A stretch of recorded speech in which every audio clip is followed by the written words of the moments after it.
La población en la ciudad de Lima ha aumentado considerablemente en los últimos años, como consecuencia de una débil política de vivienda y la falta de planificación que fomenta la construcción informal de viviendas en zonas de alto riesgo y sin asesoría técnica.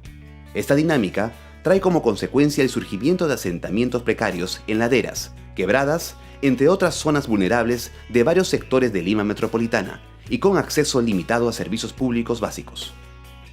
Con el financiamiento de USAID OFDA, se ejecutaron 3 proyectos de reducción de riesgo de desastres con un enfoque de barrio, en zonas vulnerables de 3 distritos de Lima. Desarrollo y resiliencia en el RIMAC, implementado por COPI, IRD y CARE Perú. Caraballo, reduciendo riesgo, implementado por Save the Children y Soluciones Prácticas. Reducción del riesgo en áreas vulnerables en Independencia, implementado por PREDES. El Foro Internacional Reduciendo el Riesgo de Desastres en Ciudades Vulnerables tuvo como objetivo evidenciar aquellos elementos no visibilizados en la gestión de proyectos de reducción del riesgo de poblaciones vulnerables en diferentes escenarios. ¿Por qué Perú? ¿Por qué Lima? Porque había una madurez aquí, porque había una oportunidad, había una ventana, hay una motivación de años, de décadas. El otro aspecto tiene que ver con el mejoramiento del barrio. Y aquí es un cambio fundamental de la forma como se trabaja desde el punto de vista de las agencias que trabajan en los temas de desastres. Me parece muy interesante la iniciativa, sobre todo que se van a presentar aspectos técnicos de amenazas, vulnerabilidades y obviamente riesgos. Esta iniciativa es muy importante. Hemos tenido en estos primeros instantes la importancia de lo que es la gestión de riesgos con un enfoque de barrio. Este es un espacio para ratificar nuestro compromiso y voluntad política con la reducción del riesgo, con la reducción de la vulnerabilidad. Durante el foro se pudo discutir y poner en evidencia los aspectos y limitaciones que en muchos casos pasan desapercibidos en la ejecución de proyectos relacionados con la reducción del riesgo de desastres, sobre todo en barrios de una ciudad vulnerable, compleja y diversa como Lima. Para ello, se organizaron 3 bloques: generación de conocimiento, fortalecimiento de capacidades locales e implementación de medidas de reducción del riesgo.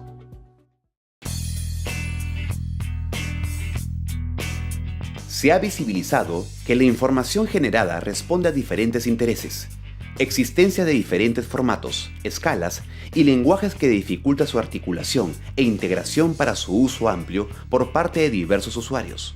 La generación de conocimiento tiene cierta importancia y priorización dentro de la gestión de riesgo de desastre, porque sin la información no podemos determinar, por ejemplo, los niveles de riesgo que tenemos en nuestro país. Sabemos exactamente dónde van a ocurrir los próximos terremotos en el país, y de todos esos terremotos, el más importante, por el tamaño que representa el área de ruptura, por la magnitud que pueda alcanzar, ese se encuentra exactamente frente a Lima.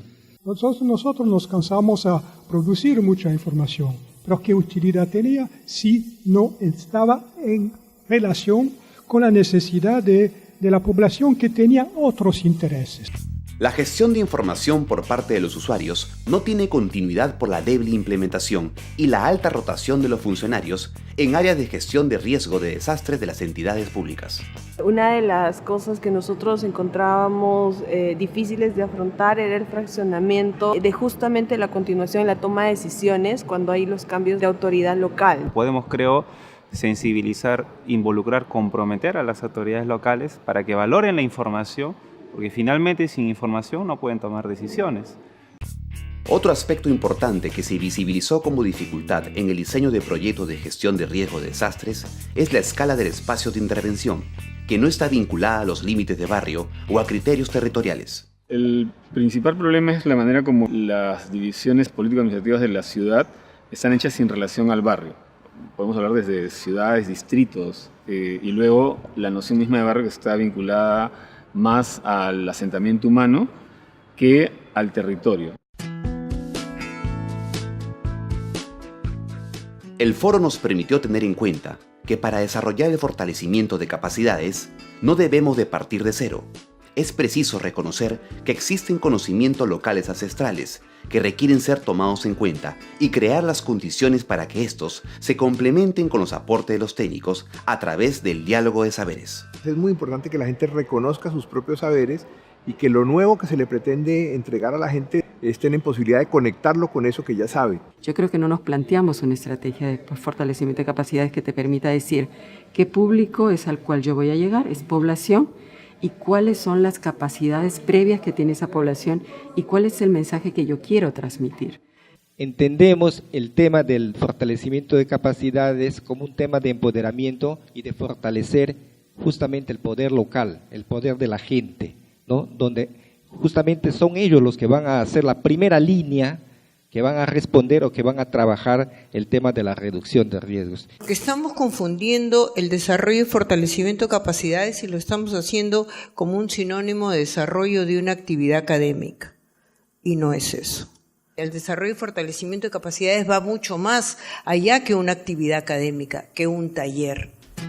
El fortalecimiento de capacidades debe entenderse como una relación horizontal de intercambio de conocimientos y saberes entre la población y el equipo implementador, a fin de generar empatía y confianza que permita alcanzar mejores resultados.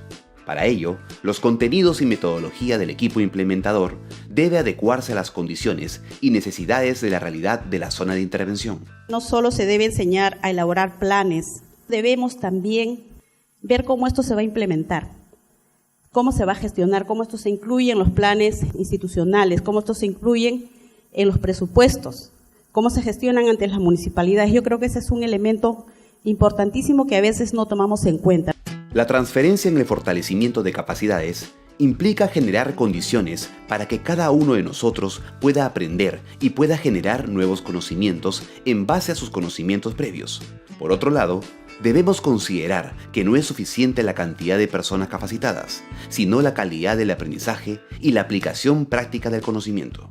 Las capacidades que necesitamos están en las personas, pero también están en las instituciones. Necesitamos instituciones con capacidad para resolver los problemas que tienen los ciudadanos.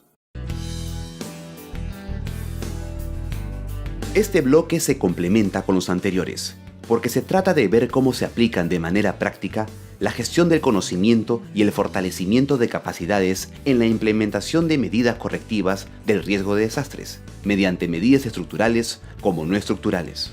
Ante la vulnerabilidad creciente que muestran las poblaciones en riesgo, esta debe ser percibida en su real dimensión, para ser abordada mediante las acciones correctivas promovidas desde los proyectos e implementadas con la participación activa de la comunidad. El problema no es el terremoto, el problema es cómo las ciudades han ido creciendo, cómo las ciudades han ido envejeciendo. Esa es la parte crítica. Lo que debería evitarse es seguir construyendo en laderas de una manera precaria y siempre tendiendo a que la construcción sea más elevada, digamos. Cómo ordenar o cómo construir lo que ya está hecho de manera desordenada, porque el único orden que la gente siguió fue la de su necesidad.